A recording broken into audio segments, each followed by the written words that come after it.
Halo everyone, perkenalkan nama saya Kavya Saksa. Saya mahasiswa program studi ilmu keperawatan Universitas Abuya. Yang terhormat, Bapak Dewan Juri yang sedang menilai saya, Rektor Universitas Abuya, Dekan Fakultas Ilmu Kesehatan, Ketua Program Studi Ilmu Keperawatan, serta Bapak dan Ibu dosen yang selalu membimbing saya. Nah, hari ini izinkan saya menyampaikan judul public speaking saya yang berbeda, menyuarakan produktivitas perawat sebagai penentu kebijakan dalam manajemen bencana. Teman-teman sekalian, seperti yang kita ketahui, Indonesia adalah negeri yang indah, terdiri di kawasan Pasifik atau Pasifik. Data Badan Penanggulangan Bencana mencatat ribuan kali bencana gempa, banjir, letusan gunung hingga bencana iklim melanda wilayah kita. Hal tersebut datang tanpa ulangan, menghancurkan kehutanan dan mengancam jutaan jiwa manusia. Namun, di tengah kekacauan tersebut, hadirlah satu profesi yang hanya bukan menjadi penolong, tetapi garda terdepan yang memegang kunci kelangsungan hidup, yaitu profesi perawat. Maka hari ini, izinkan saya bertanya kepada teman-teman, apakah kehadiran kita hanya seperti bagian teknis, atau suara kita juga didengarkan saat kebijakan diatur? Teman-teman sekalian, saya berdiri di sini untuk menyuarakan satu pesan tegas dan jelas. Perawat memegang peran strategis ketika dalam manajemen bencana.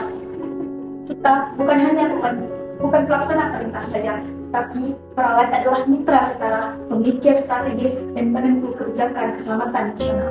Mulai dari tahap pencegahan, kesiapsiagaan, tanggap darurat hingga pemulihan, perawat hadir di setiap titik kita. Oleh karena itu, 3 alasan yang tidak dapat kita bantah. Yang pertama, perawat memiliki wawasan berbasis nyata. Kita adalah tenaga kesehatan yang paling lama berada di sisi masyarakat.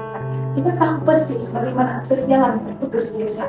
Kita tahu obat apa yang paling cepat habis saat bencana. Dan kita tahu penyakit apa yang sering muncul pasca bencana.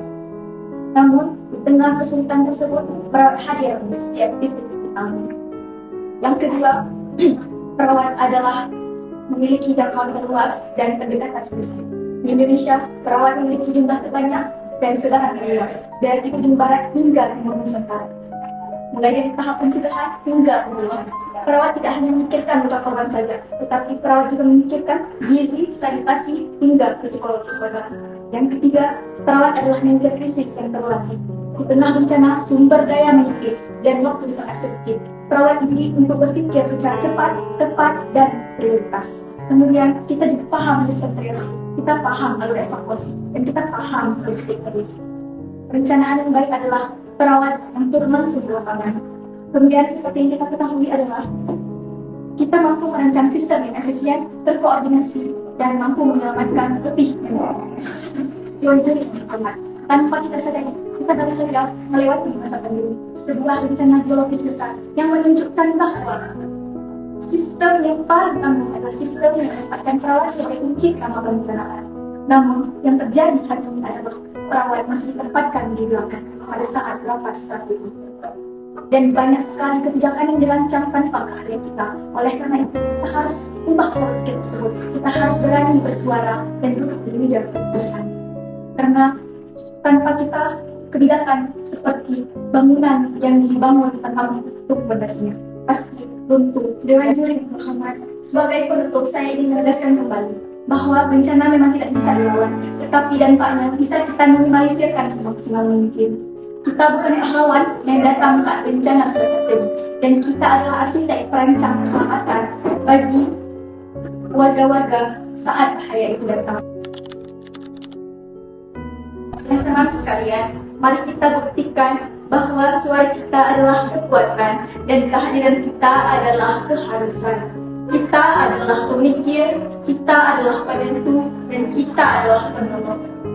Sebelum saya akhiri, akan saya akhiri dengan beberapa pantun. Kalau ada jarum yang patah, jangan disimpan di dalam buku. Kalau ada kata-kata yang salah, jangan dilapor pada polisi. Tanam pinang rapat-rapat, air pun tak dapat lari.